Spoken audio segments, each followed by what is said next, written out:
Assalamualaikum warahmatullahi wabarakatuh. Pada kesempatan ini saya akan menyampaikan tentang asal-usul istilah tasawuf.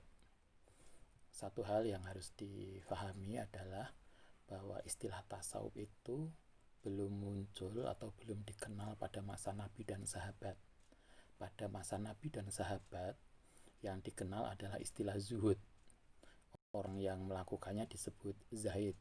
Karena itulah kenapa kemudian ada sebagian orang yang kemudian menganggap tasawuf itu bid'ah karena tidak dikenal pada masa Nabi dan masa sahabat. Tapi mereka lupa, walaupun istilah tasawuf belum dikenal pada masa Nabi dan sahabat, tetapi perilaku tasawuf setelah diajarkan oleh Nabi dan sahabat.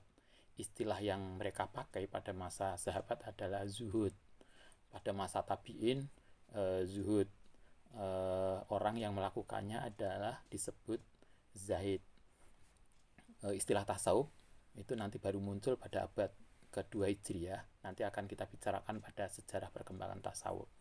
Pada kesempatan ini saya akan fokus pada istilah tasawuf itu dinisbatkan kemana. Banyak pendapat yang para ahli tentang asal-usul istilah tasawuf ini. Saya akan menyampaikan beberapa poin terkait dengan itu. Pertama, ada kalangan tertentu, ada para akademisi tertentu yang mengatakan bahwa tasawuf itu berasal dari kata sofa, yang artinya adalah bening. Karena orang tasawuf itu adalah orang yang sangat mementingkan kebeningan dan kejernihan hati. Bagi orang sufi, yang penting di dalam kehidupan kita itu adalah bagaimana menjernihkan hati kita dari segala sesuatu yang kotor. Karena bagi orang sufi, kita tidak akan bisa mendekatkan diri pada Allah kalau diri kita masih kotor. Kalau kotor dalam arti dohir, kita dari najis dan seterusnya itu mudah. Tapi yang tidak mudah adalah membersihkan hati kita. Karena itulah bagi orang sufi, selain membersihkan dohir yang sesuai dengan syariat tentu, maka ada satu hal yang harus difokuskan adalah bagaimana membersihkan hati kita sehingga kemudian Allah berkenan untuk menerima kita. Itu satu, dari kata sofa, sofwon, yang berarti bening. Yang kedua, ada orang yang mengatakan bahwa kata tasawuf itu dinisbatkan dengan istilah soft. Kalau dalam bahasa sholat masih ingat ada soft, barisan. Bagi orang tasawuf, kenapa dinisbatkan pada kata soft atau barisan? Karena bagi orang tasawuf, sholat dengan barisan pertama itu menjadi penting. Kayaknya kalau kita juga sering sholatnya mesti barisan pertama. Orang tasawuf itu senantiasa menjaga sholatnya, terutama jamaahnya, sehingga mereka senantiasa bagaimana tidak tertinggal di dalam jamaah, tidak hanya di dalam saat ketinggalan satu rakaat, bahkan mereka berusaha untuk tidak tertinggal di dalam takbiratul ihram. Kalau kita ngaji Minahus Saniyah, kalau Anda para pemirsa pernah ngaji Minahus Saniyah, di sana dikatakan orang-orang sufi itu kalau sampai merasa ketinggalan jamaah satu rakaat saja, itu mereka berkabung 7 hari. Sementara kalau mereka ketinggalan jamaah, ketinggalan takbiratul ihram bersama imam, artinya ketika imam berdiri takbiratul ihram, mereka belum hadir, belum bisa menyaksikan imam bersama imam takbiratul ihramnya, maka mereka berkabung 3 hari. Anda bisa bayangkan, kalau kita jangankan takbiratul ihram, ketinggalan 1-2 aja biasa aja, dan kita merasa masih beruntung lah, walaupun kita jamaahnya tinggal rakaat terakhir bahkan tahiyat akhir. Kalau orang sufi enggak. Bagi orang sufi, ketinggalan jamaah itu luar biasa, karena seperti yang saya sampaikan, kalau kita ngaji Minahus Saniyah, salah satu hal agar kita bisa mendekatkan diri pada Allah adalah menjaga jamaah. Jamaah itu bagi jamaah salat wajib maksudnya, itu bagi orang sufi luar biasa penting. Karena itu mereka berusaha bagaimana dia bisa menjaga jamaah sehingga barisan depan itu menjadi penting. Itu kedua, karena orang sufi adalah orang yang senantiasa menjaga sholat jamaahnya di barisan paling depan. Karena itu sebagian orang mengatakan istilah tasawuf itu dinisbatkan dengan istilah shaf, yaitu barisan. Kemudian yang ketiga, ada yang mengatakan juga bahwa istilah tasawuf itu dinisbatkan kepada ahli sufah. Pemirsa tahu ya ahli sufah. Ahli sufah itu adalah sebagian sahabat Nabi yang ada sekitar 70 orang. Kalau kita baca hadis, ada sekitar 70 orang sahabat Nabi itu yang secara materi mereka tidak mampu. Mereka masuk Islam tapi secara materi nggak mampu. Karena itulah oleh Nabi mereka itu ditampung di emperan masjid Madinah. Kalau Anda para pemirsa itu sempat atau sudah pernah umroh, maka kalau di Masjid Madinah itu di belakang di belakang makam Nabi, di samping antara makam Nabi dengan imaman dengan mimbar itu namanya raudhah. Di belakangnya makam Nabi itu ada tanah yang sekitar berapa itu? 6 meter kali 6 meter ya. Tidak terlalu luas, yang tanahnya agak tinggi, kemudian dipagar besi yang kita kalau jamaah masih bisa ke situ, tapi ada pagarnya yang pendek. Itu sebagai warisan bahwa dulu disitulah para ahli sufah itu ditempatkan. Ahli sufah itu adalah orang-orang yang miskin secara ekonomi, tidak mampu, tetapi mereka sangat kuat ibadah karena mereka ditempatkan oleh Nabi di situ. Dan mereka sangat fokus untuk ibadah. Karena ahli sufah itu orang yang sangat fokus untuk ibadah, maka kemudian sebagian orang menganggap bahwa istilah tasawuf itu didasarkan kepada mereka. Salah satu tokoh yang kita kenal dari ahli sufah adalah Abu Hurairah yang meriwayatkan lebih dari 5.000 hadis. Beliau salah satu tokoh yang luar biasa, riwayat hadis yang paling banyak di antara sahabat yang lain. Beliau adalah ahli sufah yang mereka fokus ibadah, makan dan minum biasanya dari Kanjeng Nabi atau dari sahabat yang lain. Itu ahli sufah. Ada yang lain, kata tasawuf itu dinisbatkan kepada kata Sophia dari bahasa Yunani yang berarti bijaksana.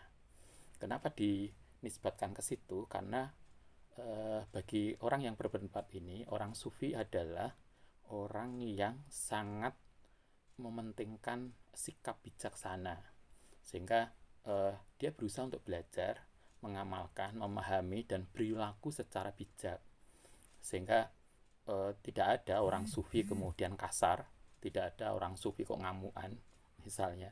Orang sufi adalah orang yang sangat menjaga perilakunya, bagaimana berperilaku secara bijak, berperilaku secara santun, sehingga karena perilakunya yang santun, perilakunya yang bijak, berusaha untuk mendalami kehidupan secara baik, memahami kehidupan secara baik, maka sebagian orang kemudian menganggap bahwa atau menilai bahwa istilah tasawuf itu dinisbatkan kepada istilah Sophia yang dari bahasa Yunani berarti kebijaksanaan. Itu yang keempat. Yang kelima, ada juga yang berpendapat bahwa kata tasawuf itu dinisbatkan kepada seorang tokoh yang bertugas untuk menjaga kunci Ka'bah, membawa kunci Ka'bah atau menjaga pintu Ka'bah.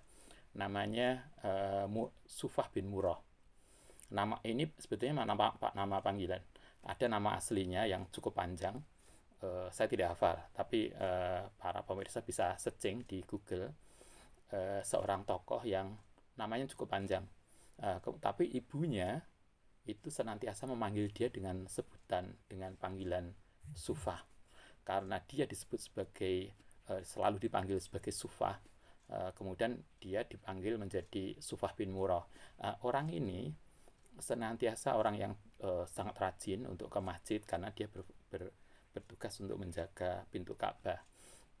Karena itulah karena kebetulan Sufah bin Murrah ini orang yang luar biasa ibadahnya, kemudian dia bertugas untuk menjaga pintu Ka'bah, maka sebagian orang kemudian menisbatkan bahwa istilah tasawuf sufi itu dinisbatkan kepada Sufah bin Murrah.